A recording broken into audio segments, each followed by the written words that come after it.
कर्पूरी ठाकुर को जब मुख्यमंत्री बनाया गया, नारा लगा कर पूरी कर पूरा और छोड़ गद्दी धर छोड़ा। ऐसे आलोचना से कैसे बचता है, तो कैसे हैंडल करता है? वही सेम प्रतिनिधि यह क्यों नहीं बताता है इन बच्चों को कि बाबू तुम पढ़ने क्यों नहीं गया? अगर तुम पढ़ने जाओगे तो तुमको फ्री शिक्षा मिलेगी, तुमको खाना मिलेगा, वहाँ पे पढ़ने के लिए पैसे मिलेंगे और आगे जाकर कैरियर बना सकते हो। क्या वो नेता डर रहे हैं अगर ये पढ़ लेगा तो कब फिर मेरे रैली में नहीं आएगा? आज जो छात्र सफल नहीं हो रहे हैं उसका कारण सबसे बड़ा मोबाइल। नमस्कार दोस्तों, सरकारी नौकरी वाले भैया के नए एपिसोड में आज हमारे साथ मन साझा कर रहे हैं श्री नारायण सर। ये एपिसोड तो सरकारी नौकरी वाले भैया का था, लेकिन ये हमारे सर हैं, सर के भी सर हैं और उनके भी सर हैं। तो कहा जा सकता है कि शिक्षा का बीज बोना, ज्ञान का प्रकाश फैलाने का जो पहला दीपक जला था वो इन्हीं के हाथों से हुआ था। तो हम शुरुआत से जानेंगे इनसे कि कैसे इन्होंने कड़ी संघर्ष की और आज यहाँ तक पहुँचने में किन किन परिस्थितियों को झेला है। तो सर नमस्कार सर। नमस्कार और बहुत बहुत स्वागत है सर हमारे इस चैनल पे। सर हम आपका आभार व्यक्त करते हैं कि आपने मुझे समय दिया। तो सर हम शुरू से कहानी जानना चाहेंगे कि कैसे आपने दीप प्रज्वलित किया और ये दिमाग में आया कैसे सर? तो सबसे पहले सर आप अपना एक परिचय दे दीजिए। बहुत बहुत बधाई और आपके चैनल को भी बधाई, आगे बढ़े बढ़ते रहे। मेरी प्रारंभिक शिक्षा प्राथमिक विद्यालय तेलिया से प्रारंभ हुई। जिस समय हम लोग का एडमिशन हुआ था 1966 में, संपूर्ण भारत अकालग्रस्त के चपेट में था। लोग एक समय खाना खाते थे, दूसरे समय बिना खाए सो जाते थे। भयंकर अकाल था। और उस समय हमारा एडमिशन हुआ प्राथमिक विद्यालय तिलिया में, उस समय मध्य विद्यालय नहीं था। ऐसा था स्कूल सर? 2 कमरे का स्कूल था, कपड़ा स्कूल था। 2 ही शिक्षक पदस्थापित थे, बैनाथ प्रसाद और देवदत्त प्रसाद। तब हम लोग एडमिशन लिए और पहले एडमिशन का दूसरा समय था। सारे लोग सरस्वती पूजा के दिन ही खल्ली छुआ करते थे और नामांकन हुआ करता था। उस तरह की कठिनाई में बच्चे नहीं पढ़ पाए। न तन पर कपड़ा था, एक साधारण डोरी का पैंट और एक गंजी, कंधे में बोरा का झोला, उसी में स्लेट, उसी में पेंसिल, बस स्लेट पेंसिल के अलावा कुछ नहीं था। 73 में हम लोग यहाँ से 5वीं पास कर गए। 5वीं बोर्ड 74-75 हम लोगों ने पढ़ा मध्य विद्यालय भलुहार में, जो यहाँ से 8 किलोमीटर दूर था। उस समय की दोस्ती एक मिसाल थी। हम लोग सब मिलजुल कर एक साथ जाते थे। नदी भी रास्ते में पड़ता था। बरसात के दिनों में जो कोई लंबा होता था वो हम लोग को गोद में लेकर पार कर देता था। सभी लोग अपने घर से सत्तू लेके जाते थे, वही नदी में गमछा में सत्तू सांझ कर आया करते थे। ये स्थिति थी। जिस तरह उस समय साथियों में एकता था, आज बच्चे उस तरह का नहीं दिख पाते। शिक्षकों के प्रति लगाव, शिक्षकों के प्रति अनुशासन, सम्मान आज पहले जैसा था आज नहीं। मैं शिक्षक बन गया तो अपने गुरुदेव से मिलने गया था बिशनपुर मीनात मतलब। पहले भी कई बार मिला, लेकिन पहली बार मिलने गए तो उनको जानकारी हो गई थी कि हमारे छात्र सफलता प्राप्त कर लिए।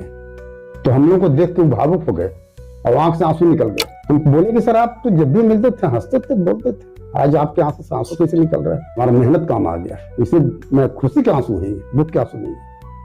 1979 में हम लोगों ने मैट्रिक की परीक्षा दी। पहला बार श्री जगन्नाथ हाई स्कूल में हुआ। 12 लड़के एक बार फर्स्ट डिवीजन से पास हुए। पहला वर्ष था जगन्नाथ उच्च विद्यालय का, कितने लड़के 12 लड़के प्रथम श्रेणी से पास किए। मैट्रिक पास करने के बाद मेरे पिताजी ने कहा कि अब मुझसे ताकत नहीं है, हमारे पास पैसे नहीं है, तुमको पढ़ाएं। कैसे पढ़ोगे तुम? हर घर जाके बच्चों को पढ़ाना शुरू किया। उसके घर से आज लैंप में तेल आ रहा है तो उसके घर से आज लैंप में तेल आ रहा है, उसके घर से आज लैंप में तेल आ रहा है। इस तरह काम चलता था। बहुत दिक्कत थी पढ़ाई लिखाई में, यहाँ तक कि लोग मुझे ट्यूशन फी नहीं दे पाते थे। मैंने बच्चों से कहा कि क्यों नहीं दे पाते हो? बोला सर घर में उसी स्थिति नहीं है। उन लोगों को सिखाया कि कुछ काम करो, गाँव में छोटे छोटे काम है, उसमें मजदूरी करो। बोला क्या काम है सर? देखो कुआं का मरम्मत हो रहा है, कन्हई घर के पास कुआं का मरम्मत था, विजय चौधरी घर के पास कुआं का मरम्मत, ईंट ढो। इसमें सब लड़के 8-10 लड़के मिल जाते थे, ढो लेते थे, पहुंचा देते थे। उसमें एक मुश्त राशि मिल जाती थी 300-400 और ट्यूशन फी हो जाता था। तो उस तरह करके हम लोगों ने बच्चों को पढ़ाया, प्रोत्साहित किया, आगे बढ़ाया। एक बार ऐसा समय आया, सुरेंद्र और बलिंदर एक ही के पास पैसा था। सुरेंद्र ने कहा कि नहीं भैया फॉर्म भर दीजिए, हम अगले साल भर लेंगे। हमने कहा नहीं ऐसा नहीं होगा। मैंने सारे बच्चों से चंदा इकट्ठा किया और सुरेंद्र और बलिंदर दोनों का फॉर्म भरा और मैट्रिक पास किए दोनों। बड़ी कष्ट से पढ़ाई का। अभी वो सर अब बिहार बता दो कि सुरेंद्र बिहार प्रशासन सेवा में अपना योगदान दे रहे हैं। तो तो सर की बहुत कृपा रही। वो इतना गरीबी से पढ़ा कि उसके पैंट के पीछे पेबंद लगे हुए होते थे, बहुत स्थिति खराब थी। उनके पिताजी गांव का गाय भैंस चराते थे, बिल्कुल सीधे साबित से एकदम, लेकिन बच्चों ने हिम्मत नहीं हारी, अथक परिश्रम किया, शिक्षक बने। शिक्षक के बाद भी अध्ययन करते रह गए और पहली बार औरंगाबाद के एसडीओ के पद पर सुशोभित, तो बहुत बड़ी बात है। लेकिन आपको जानकर बड़ी हैरानी होगी कि मेरी शादी 1972 में हो गई थी, पहले चौथा या पांचवा पढ़ता था, लेकिन मैं पढ़ाई जारी रखा, बहुत संघर्ष किया। एक टीम वर्क होता था हम लोगों का, हम टीचर ऐसा व्यवहार नहीं करते थे, हम भाई जैसे व्यवहार करते थे बच्चों के साथ, और टीम वर्क के साथ काम करते थे। एक टीम वर्क पर काम होता है। आज गांव उन्नति पर जा रहा है, सबका मेल जोल जा रहा है, सबका सहानुभूति है, सबका सहभागिता है।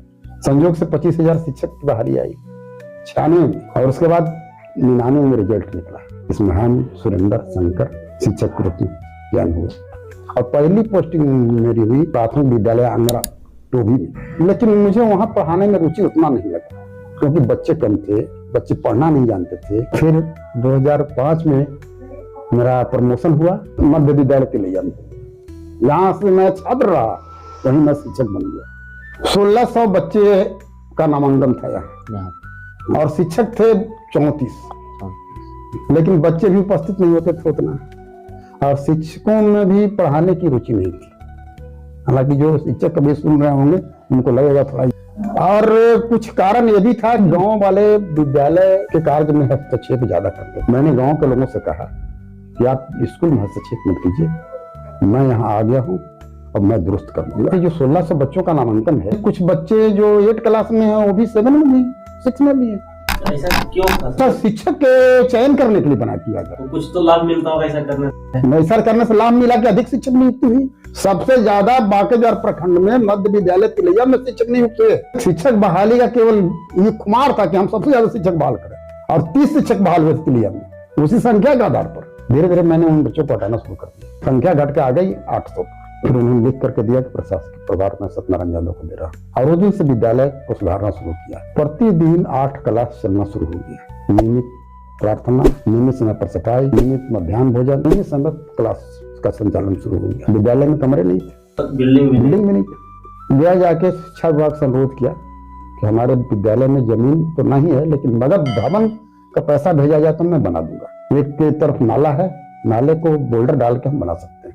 पैसा आया, कहीं पर ही विद्यालय खड़ा किया, और सारी सुविधाएं फिर मिलने लगी सही बच्चों को। पहले शिकायत होती थी कि हमारे बच्चे को कपड़ा नहीं मिला, हमारे बच्चे को छात्रवृत्ति नहीं मिली, मध्याह्न भोजन नहीं मिल रहा है, कोई शिकायत नहीं होने दिया हमने। 2012 में मेरा ट्रांसफर, प्रमोशन होने के बाद ट्रांसफर हो गया मध्य विद्यालय में। वहां स्थिति और बुरी थी, वहां 2 कमरे का भवन था, बच्चों की संख्या लगभग 60-70 होती थी। उस समय कोऑर्डिनेटर थे राम प्रवेश प्रसाद। मैं जब वहां गया तो उन्होंने कहा कि अगर आप जिस दिन 100 बच्चे स्कूल में कर दीजिएगा, मैं 10,000 पुरस्कार दूंगा। गाँव में घूमा, घर घर गया, गार्जियन से मिला, समझाया बुझाया, आपको बच्चे की सारी सुविधाएं मिलेगी, आप विद्यालय भेजिए। घर घर से बच्चों को उठा लाना शुरू कर दिया, ढोली से, नौहर से, यहाँ तक कि खैरा के बच्चे आने लगे। और वो जब गए तो 125 बच्चे मिले। विद्यालय को अपने से 10,000 पुरस्कार। कर्पूरी ठाकुर को जब मुख्यमंत्री बनाया गया, और कर्पूरी ठाकुर ने लागू किया 27% आरक्षण ओबीसी के लिए, वहां से स्वर्णों में उबाल आ गया। नारा लगा, कर पूरी कर पूरा और छोड़ गद्दी धर छुड़ा। शरद यादव वापस जाओ, गांव में जाकर भैंस चराओ। लालू यादव वापस जाओ, गांव में जाकर भैंस चराओ। आज भी सर देखा जाता है सर, ओबीसी को अपना मूल हक कभी नहीं मिलने वाला। आज बैकवर्ड हरिजन नहीं जाग रहा है, आज भी नहीं जागा है। जो रियल हक मिलना, आप सचिवालय में चले जाइए, रेल मंत्रालय में चले जाइए, कहीं कोई हरिजन नहीं मिलेगा, कोई बैकवर्ड नहीं मिलेगा। न्यायालय में चले जाइए, कहीं कोई नहीं मिलेगा।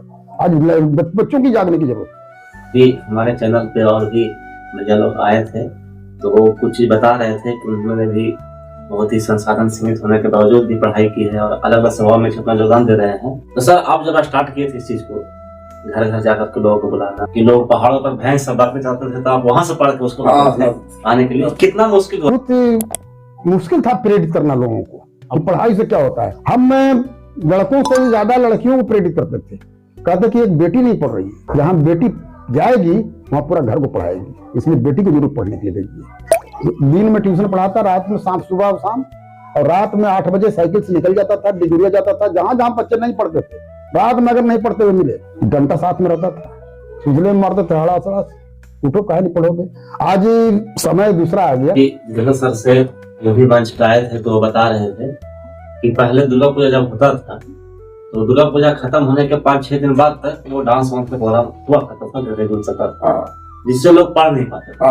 और पढ़ने में बहुत बाधा हुआ, फिर बैठक हुआ गांव में, और धीरे धीरे फिर ये चीज को बंद कर फिर कुछ समय बाद फिर चालू कर दिया, जो अभी तक चल रहा है। शासन था जमींदारों का, लाल बाबू का राज था, लाल बाबू अपना अलग से डांस करवाते थे, पूजा के 10 दिन बाद 10 दिन बाद चलते रहता था। लेकिन अब तो पूजा में हो रहा है तो अभी भी तो डिस्ट्रैक्शन तो है कहीं ना, अब नहीं होगा, अब उस तरह का नहीं होगा। नहीं तो बच्चों में जो डिस्ट्रैक्शन है चीज के लिए वो बता रहे हैं। नहीं, आप ऐसा नहीं होगा, होने नहीं देंगे हम लोग। बहुत ही खुशी की बात है कि हम लोगों ने एनओसी दिया और एमएससी का फल भी आ गया कि स्वास्थ्य केंद्र भवन बनाने के लिए पैसा आ गया, तो बनेगा महादेव मंदिर के दक्षिण साइड में बनेगा। और हम लोगों ने विवाह मंडप के लिए भी एनओसी भिजवा दिया है, और विवाह मंडप 2 तल्ला बिल्डिंग होगा, लंबा चौड़ा होगा, 30 उसके बगल में बनेगा। इसके अतिरिक्त अभय कुशवाहा से एक मीटिंग हॉल हमने मंगवाया है, तो 100 फीट बाई 40 फीट होगा, और उसमें लैट्रिन बाथरूम सब होगा, वो भी यहीं पर बनेगा। ये जगह गाँव में विकास लौट रहा है। 22 साल सर आपने सेवा दी है, कोई ऐसा 3 चीज बताइए जब आपको लगता है कि नहीं मैं ये नहीं करता हूँ तो मैं ये पहुंच ही नहीं पाता। 3 चीज बतलाइए, नहीं करता नहीं पहुंचा, पेशेंस रखा, प्रयत्नशील रहा, कई बार परीक्षा दिया लेकिन सफल नहीं होता था। इस चीज को तो आज भी बच्चों को सोचना चाहिए कि 37 वर्ष की उम्र तक वो पढ़ते रह गए नौकरी के लिए, पेशेंस नहीं हारा, कभी हारा नहीं, कई बार फेल हुआ, कई बार आगे पीछे हुआ, लेकिन पेशेंस, जो अगर पेशेंस रखेगा वो कभी न कभी सफलता जरूर हासिल करेगा। छात्र जीवन में सर डिसिप्लिन का कितना बड़ा रोल है? बहुत बड़ा रोल है। जो डिसिप्लिन में रहेगा वही छात्र सफल होगा। आज जो छात्र सफल नहीं हो रहे हैं, सबसे बड़ा डिसिप्लिन नहीं है, किसी के प्रति सम्मान नहीं है, मेल जोल नहीं है, छात्र की बात करते थे, किसी भी बात का निष्कर्ष निकालते थे, तर्क करते थे या क्विज करते थे, अब उस तरह का नहीं। आखिर क्यों हो गया तिलैया इतना दूर नौकरी से? मावाडी में नौकरी हो रही है, कचवा में नौकरी हो रही है, बरहेता में नौकरी हो रही है, तिलैया कहाँ चला गया? किसे मानते हैं जिम्मेदार? इसमें सबसे ज्यादा पढ़ाई नहीं करना होता है। पहले के बच्चे बैठ के पढ़ते थे, आज 2 घंटा रात में मोबाइल देखेगा, पढ़ेंगे नहीं। पंचायत भवन में रहने वाले बच्चे हों, चाहे पुस्तकालय भवन में रहने वाले बच्चे हों, चाहे मनरेगा में रहने वाले बच्चे हैं, मोबाइल पर आदि है देखते हैं, नहीं आप अच्छा अकाउंट पढ़ता है देखते हैं। अभी भी अध्ययन करें पुस्तक का तो निकल जाएंगे। पहले अगर भोर में नहीं उठते थे तो मेरे पिताजी और अभी जो चाचा जी बच रहे हैं वो हर जतवा पहना रखते थे, हरा सुतले मारते थे। मेरी माँ कहती थी कि सोया होया मरा हुआ एक आदमी है, अब इस तरह क्यों मारते हैं? नहीं मानते थे, मारते थे, और हम लोग उनकी आज्ञा का मान करते थे। हम लोग ही नहीं, आज बच्चे को मारो उल्टी चढ़ जाएगा उस पर, उस तरह का उसमें डिसिप्लिन था कि मत पूछिए। तो अभी आप सर आपका रूटीन क्या है? सर सुबह उठ रहे हैं? हाँ, सुबह उठ रहे हैं, आज नहीं लगभग 74-75 से। सुबह में जागना, सुबह में टहलना सबसे प्रिय आदत है। गाय की सेवा करना और यहाँ से दुराम मोड़ पर टहलना डेली का नियम है। व्यायाम मेरा प्रथम नियम। सुबह से उठेंगे, कपालभाति, लोम विलोम, ये सब करना बड़ा जरूरी काम है, जो छात्रों को करना चाहिए। ऐसे बच्चा नहीं करता है। हमारी उम्र 66 वर्ष हो गया है, लेकिन अभी भी कुछ बच्चे हमारे साथ दौड़ नहीं पाएंगे जितना मैं दौड़ लूंगा। कहा भी जाता है कि स्वस्थ शरीर में स्वस्थ मन का विश्वास होता है, स्वस्थ मस्तिष्क का विश्वास होता है। Healthy mind in healthy body. 90 में सरस्वती संघ की स्थापना की गई। हाँ, इसका मुख्य उद्देश्य था कि जो गांव में भटके हुए लोग हैं, हाँ, उनको उनसे जोड़ना, वो एक जगह जुटे, आकर के पढ़े, शिक्षा ले, ग्रहण करे। तो सबसे बड़ा डिसिप्लिन उसमें था। विचार आया कैसे सर? वीरेंद्र जो चौधरी हैं वो रहते थे ज्ञान में, वहाँ वो जुड़े हुए थे पहले से, वहाँ पे संघ चल रहा था। वहाँ संघ चलता था पहले से, उसमें जुड़े हुए थे, और उन्होंने वहाँ के संस्कार देखकर, डिसिप्लिन देखकर को यहाँ डेवलप किया और लोगों को जोड़ा। उससे ही बहुत फायदा हुआ, उससे ही बहुत लोगों को सरकारी सेवा में जाने का मौका। 8 साल उसके 36 साल पूरे हो गए सर, और उसी के सानिध्य में लगभग 300 से अधिक नौकरियां लगी है। इस तरह के अभी आप पड़ाव पर पहुंच चुके हैं, आप रिटायरमेंट ले लिए हैं, और अब गांव में लोग कैसे सेवा करना चाहिए? अभी जिस तरह से सेवा हम दे रहे हैं, गांव में झगड़ा हो जाना, जाकर निष्पक्ष फैसला करना, किसी को कोई कमी है तो उसकी पूर्ति करना, बहुत सी ऐसी घटनाएं होती है गांव में जिससे हम लोग सब मिलकर सोल्व कर लेते हैं। कारण एक टीम वर्क है हमारा। जितने हमारे समकक्ष लोग हैं, या छोटे हैं बड़े हैं, सबका एक टीम वर्क है और सभी बात को लोग मानते हैं। आप उनकी ही बात सुनिए, केवल अपनी बात मत बोलिए। आपकी आलोचना होती है तो उसमें सुधार लाइए, और आलोचना गलत है तो चुप रहिए। हमारी आलोचना भी गांव में होती है, बहुत लोग करते कैसे आलोचना से कैसे बचते हैं, मतलब कैसे हैंडल करते हैं आलोचना? हैं। जब कोई आलोचना करता है, अगर आलोचना सकारात्मक है, पॉजिटिव है, तो उसको हम ग्रहण करते हैं। लेकिन कोई आलोचना बिना सोचे समझे कर रहा है जो हमें नहीं है, तो हम उसकी भर्त्सना भी नहीं करते हैं। कोई आलोचना करने आया है कि फलना ऐसे कहे, चलो करते रहो यार, उसको करने दो ना, थक जाएगा करते करते, हम थकेंगे नहीं। अगर आलोचना सही है करेंगे उसमें, और हर आदमी को सुधार करना चाहिए। छोटा बच्चा अगर आपसे जूनियर आप में सुधार की बातें कुछ कह रहा है और वो अच्छा है, तो उसको अपनाना चाहिए। अच्छी शिक्षा कहीं से ही मिले, कहीं से ग्रहण कर ऐसा महसूस करते हैं सर आपने जिसको पढ़ाया बचपन से स्टार्ट, बहुत गौरवान्वित महसूस। आज अलग अलग क्षेत्रों में सर बहुत गौरवान्वित। जिस समय शिक्षा हुआ गाँव में खासकर तो उसमें जिम्मेदारी पर था, नक्सल प्रभावित क्षेत्र, गरीबी, अशिक्षा और बेरोजगारी भी है। फिर शिक्षा का अलग जग करके तिलैया में शिक्षा ग्रहण हुआ। एक सर ऐसा अभी भी है, तिलैया का जो मेन एरिया है, तो एक दाया बाया अगर रोड को देखा जाए तो बाएं साइड की जो आबादी है पूरा शिक्षित है, लेकिन इस रोड के दाएं साइड अगर आप ध्यान देंगे तो अनुसूचित जातियों की इधर संख्या है, और जिस स्थिति में पहले थे अभी भी वैसे ही। कहाँ पीछे रह गए उन लोग, आगे क्यों नहीं? मैंने बहुत प्रयास किया, जब तिलिया में आया था तो मैंने भुंडोली में जाके बहुत प्रयास किया, और कुछ लोगों को ले जा पढ़ने के लिए प्रेरित भी किया। लेकिन कुछ समय ऐसा आता है ना कि क्रम टूट जाता है। मैंने लगातार स्कूल जाने के लिए बाध्य कर दिया, संयोग से बरसात आ गया, माघा में कमाने चले जाते हैं, अब सारे बच्चों को लेके चले गए, पढ़ाई का क्रम 3 महीना टूट गया।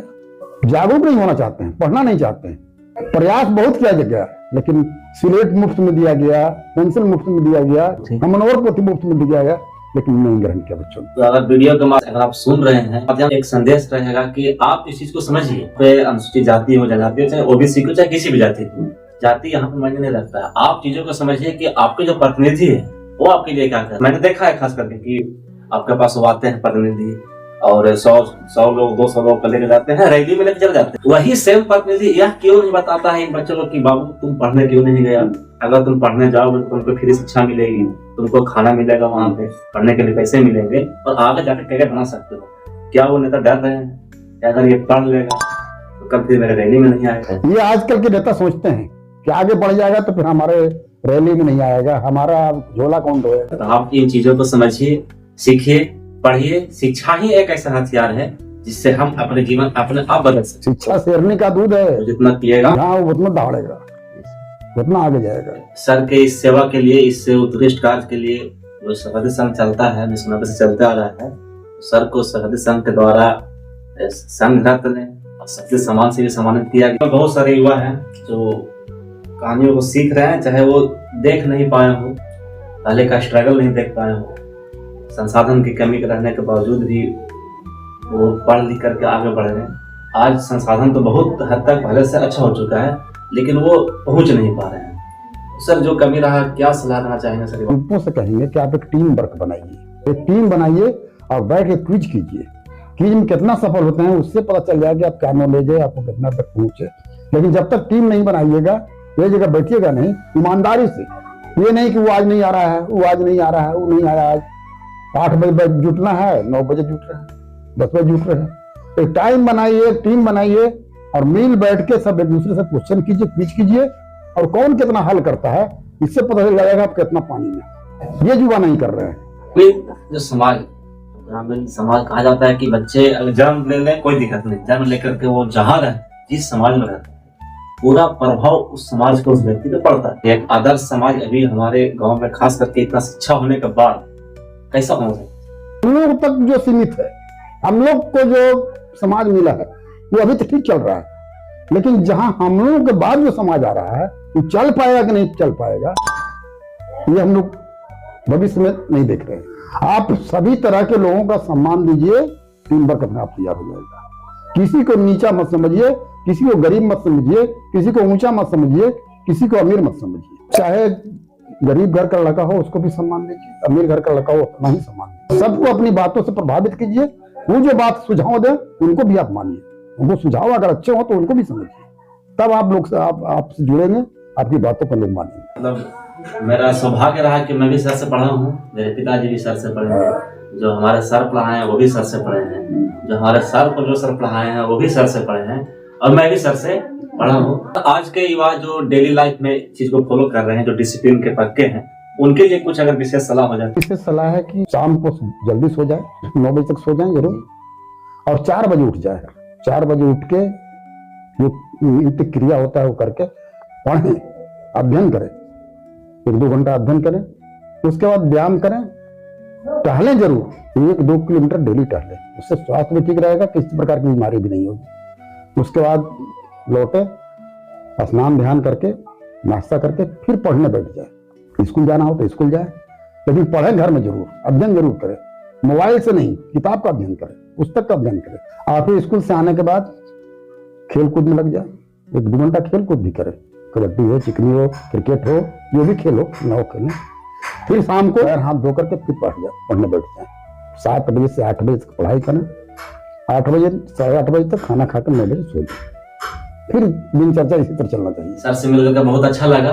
सर को बहुत बहुत आभार व्यक्त करते हैं कि उन्होंने मुझे समय दिया, हमारे मंच द लाइट्स पर उन्होंने अपने विचार व्यक्त किए, और जिस तरह की स्थितियां पहले मौजूद थी, जिस तरह का संसाधन कमी था, कैसे अपनी जर्नी को उन्होंने स्टार्ट किया, और एक दीपक कैसे बहुत सारे दीपक को जलाया और प्रकाश फैलाया, ये पूरी जर्नी उन्होंने कवर किया। सर हम आपका फिर से आभार व्यक्त करते हैं। बहुत बहुत धन्यवाद रंजन बाबू, और आपका चैनल आगे बढ़े, काफी हम प्रयास करेंगे, हम भी प्रचार करेंगे भी, और आप किसी तरह मेहनत करते रहिए जरूर। सर इसके लिए कुछ कह दीजिए कि मंच कैसा है हमारा? मंच बहुत अच्छा है, प्रेरणा मिलेगी आपको सीखने की। जब सुनिएगा इनकी बातों को, या जो इंटरव्यू देंगे लोग उनकी बातों को सुनिएगा, तो आपको प्रेरणा मिलेगी कि इतना गरीबी में लोग इतना आगे बढ़ गए, हम तो साधन संपन्न है, हम आगे बढ़ जाएंगे, इससे भी आगे बढ़ते सकते हैं। बस यही है। फिर सर आभार व्यक्त करते हैं। आपको अगर अच्छी लगी ये चीज तो आप कमेंट करके बता सकते हैं। हमारे अगले गेस्ट कौन होंगे ये भी आप कमेंट करके बताइए, और आपको ये वीडियो कैसी लगी, सीखने वाला कुछ मिला है तो एक बार जरूर बता दीजिए कि हाँ आपने क्या सीखा। धन्यवाद।